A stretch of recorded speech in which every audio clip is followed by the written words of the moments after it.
പദ്ധതി മുടക്കാൻ നടക്കുന്നവരുടെ കൂടെ ചേരലല്ല. അതുകൊണ്ടാണ്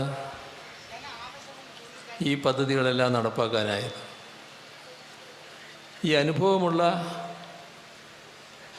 ജനങ്ങളാണ് കേരളത്തിൽ. അതുകൊണ്ട് തന്നെ എന്തിന് LDF എന്നാരെങ്കിലും ചോദിച്ചാൽ ഇതെല്ലാം മനസ്സിലുള്ള ജനങ്ങൾ ഇതിന് തുടർച്ച വേണമെങ്കിൽ, ഇത്തരം കാര്യങ്ങൾ പൂർത്തിയാക്കണമെങ്കിൽ LDFന് മാത്രമേ സാധിക്കൂ എന്ന് കാണുന്നു. അതാണ് ജനങ്ങൾ ആഗ്രഹിക്കുന്ന കാര്യം. ഇവിടെ നാടിൻ്റെ ഗതാഗത സൗകര്യം വർദ്ധിപ്പിക്കുക എന്നത് വളരെ പ്രധാനമാണ്. അതിനാണ് നമ്മുടെ നാട്ടിലെ റോഡുകളാകെ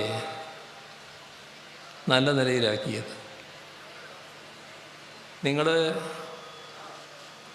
എല്ലാവരും ശ്രദ്ധിച്ച കാര്യമാണ്, കേരളത്തിൻ്റെ ആവശ്യം വളരെ കൂടുതലാണ്. അത് വീട്ടിൽ പോയി ചോദിച്ചാൽ മതി. കേരളത്തിൻ്റെ ആവശ്യം വളരെ കൂടുതലാണ്. ആ ആവശ്യം നിറവേറ്റുന്നതിന് നമ്മുടെ കയ്യിൽ വേണ്ടത്ര കാശില്ല എന്നതാണ് പ്രശ്നം. ആ കാശ് ഖജനാവിൻ്റെ ശേഷി അനുസരിച്ചാണ് നിൽക്കുന്നത്. ഖജനാവിന് അത്രത്തോളം ശേഷിയില്ലാത്തതുകൊണ്ട് നമ്മുടെ പദ്ധതികൾ നടപ്പാക്കാൻ നമുക്ക് കഴിയുന്നില്ല. ഇത് ദീർഘകാലമായി കിടക്കുന്നൊരു പ്രശ്നമാണ്.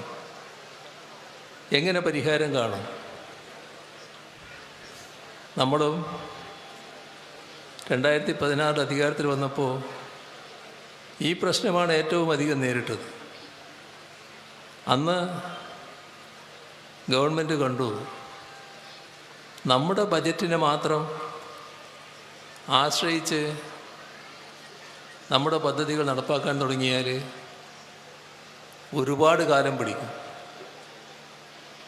അപ്പോൾ വേറൊരു സാമ്പത്തിക സ്രോതസ്സ് വേണം. അങ്ങനെയാണ് കിഫ്ബിയെ പുനർജീവിപ്പിച്ചത്. അന്ന് ഗവൺമെൻറ് പറഞ്ഞിരുന്നത് കേരളത്തിൽ 50,000 കോടി രൂപയുടെ പശ്ചാത്തല സൗകര്യം ഒരുക്കുമെന്നാണ്. പക്ഷേ 2021 50 62,000 കോടി രൂപ നാം ഏറ്റെടുത്ത പദ്ധതികൾക്കുള്ള തുകയാണത്. ഇപ്പോൾ എത്രയാണെന്നറിയോ? 1,10,000 കോടി രൂപയുടെ പദ്ധതികൾ. ഇതിൻ്റെ തെളിവുകളാണ് കേരളമാകെ.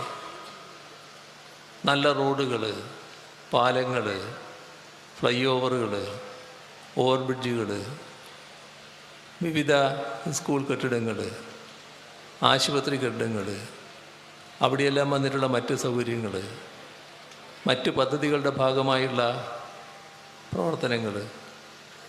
എവിടെ തിരിഞ്ഞു നോക്കിയാലും കിഫ്ബിയുടെ സാക്ഷ്യപത്രങ്ങൾ കാണാം. അവിടെയാണ് ജനീഷ് കുമാർ പറഞ്ഞ രീതിയിൽ എല്ലാ പദ്ധതിയും പൂർത്തിയായിട്ടുണ്ടാവില്ല. ചില പദ്ധതികൾ പൂർത്തീകരിക്കാനുള്ള ശ്രമത്തിലായിരിക്കും.